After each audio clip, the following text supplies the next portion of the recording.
NEET paper leak के आरोप और रिजल्ट में धांधली के खिलाफ प्रोटेस्ट करने वाले छात्रों को सरकार ने भरोसा दिया है कि पहली बार शिक्षा मंत्री धर्मेंद्र प्रधान ने भी इसको लेकर बयान दिया। नीट परीक्षा में हुई गड़बड़ी को उन्होंने माना और इसके साथ ही शिक्षा मंत्री ने एनटीए में सुधार की गुंजाइश भी बताई है। नीट एग्जाम कैंसिल करने पर अड़े छात्रों को लेकर उनके पेरेंट्स को भी उन्होंने भरोसा दिया कि परीक्षा में गड़बड़ी करने वालों को बख्शा नहीं जाएगा। चाहे वो जितने भी बड़े अधिकारी हो, किसी भी पद पर हो, वो अगर दोषी पाए जाते हैं तो उनके खिलाफ कार्रवाई होगी। ग्रेस मार्क्स में गड़बड़ी से लेकर पेपर लीक के आरोपों में घिरे एनटीए को 8 जुलाई तक सुप्रीम कोर्ट में जवाब भी देना है। उससे पहले शिक्षा मंत्री के इस बयान को अहम माना गया है।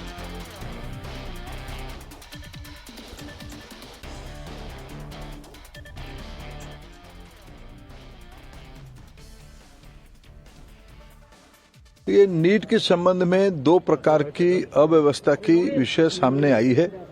प्रारंभिक जानकारी ये तो आई थी, कुछ छात्रों को कम समय मिलने के कारण उनके वहां थोड़ा रोष थी, उनको कुछ वैकल्पिक ग्रेस मार्क की व्यवस्था दिया गया था, जिसको भी इस बीच में सरकार ने नामंजूर करके सुप्रीम कोर्ट के आदेश अनुसार 1563 बच्चों की पुनः परीक्षा की आदेश दे दिया है।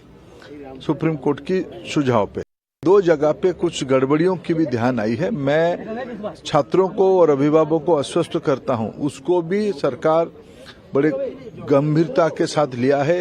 वो जानकारी हमको मिली है, हम वो सारा विषय को एक निर्णायक स्थिति तक ले जाएंगे।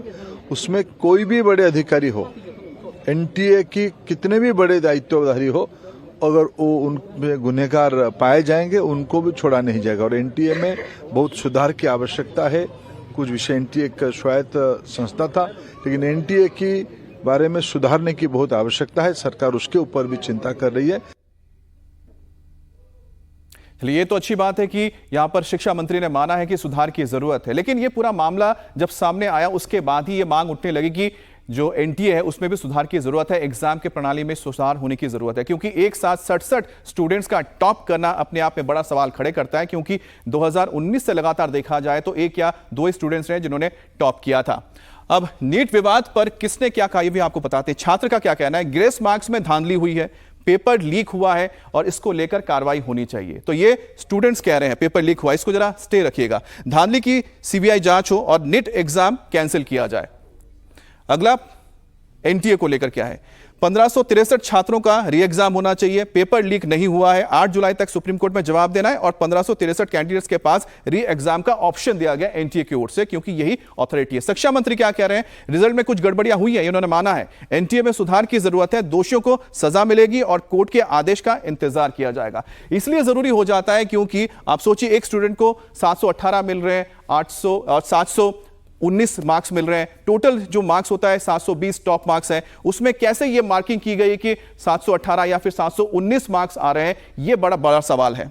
अब एनटीए अच्छा काम कर रहा है, ये 14 जून का बयान आप देख रहे हैं और 16 जून में एनटीए में सुधार की जरूरत है। यही वजह है कि इसको लेकर कहीं ना कहीं जो सियासत है वो भी गरमा रही है। लेकिन अगर सरकार को लगता है कि वाकई में नीट और एनटीए जो अथॉरिटी है, जो नीट एग्जाम्स को कंडक्ट करती है, उसमें सुधार की जरूरत है, अगर सरकार को लगता है और सरकार के बयान में 14 जून और 16 जून में अगर बदलाव आया है, इसको लेकर जो विपक्षी हैं वो अब सवाल खड़ा कर रहे हैं, कांग्रेस के जो नेता हैं हमलावर हो गए हैं।